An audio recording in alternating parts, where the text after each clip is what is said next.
各位朋友早晨，今日係2025年11月6號。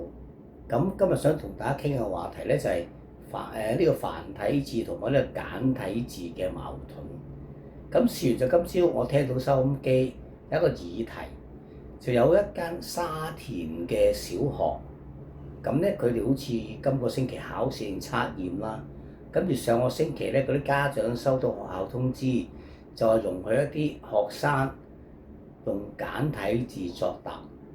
咁佢哋嘅問題就喺邊度咧？就係話你容許嗰啲人嗰啲學生用簡體字作答，對佢哋啲小朋友嚟講，佢用繁體字作答，咁係唔公平。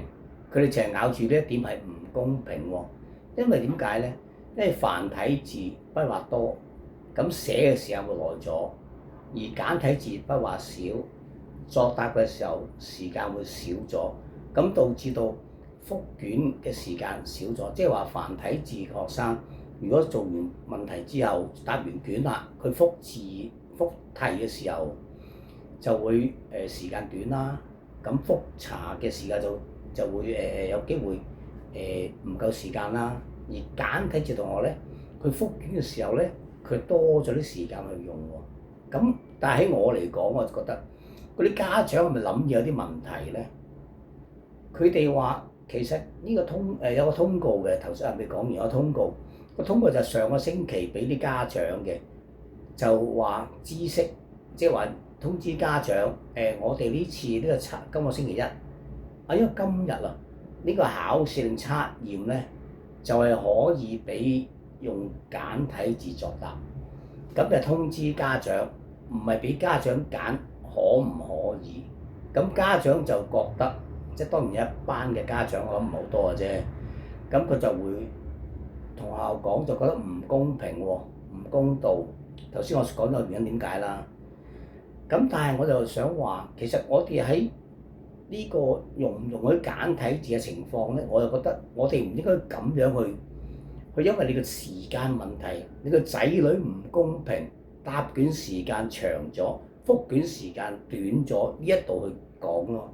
其實我哋講係話，其實譬如新移民嚟到香港，佢唔識繁體字，佢要時間去融入㗎嘛。咁你俾時間佢融入咯，或者1年啊，或者2年啊。你要同學校講嘅時候，應該用呢一個方向去講咯。因為點解咧？因為中國字咧係有個來源㗎。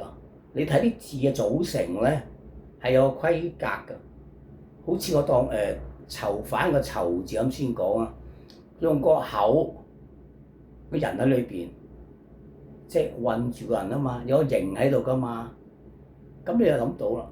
咁如果你話其他嘅，我唔敢講咯。咁但係我成日想講就話，如果你哋想同學校講呢樣嘢，就唔好諗住。我諗一般香港嘅家長都係咁啊，諗自己着數，就係我蝕底咗，對我仔女唔公平，咁我就唔 OK 啦。我要嗰啲唔識繁體字嘅細路仔都用繁體字去作答。咁我想問你啦，對嗰啲小朋友有公唔公平咧？你要俾時間佢融入啊嘛，咁或者包容咯，係咪先？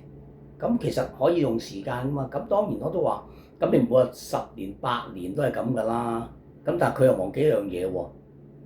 其實而家我頭先聽翻個收音機嘅報導咧，其實話中學DSE 啦，大學係容許用簡體字嘅喎。咁雖然我唔知，老實講，我唔係好支持簡體字嘅，因為我覺得簡體字冇咗個組成嗰個框架嘅來源。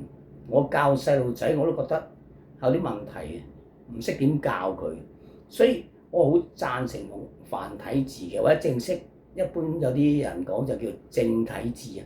咁其實我好支持呢樣嘢嘅喎，我係唔支持用簡體字去冚晒啲繁體字。咁呢個係我嘅睇法。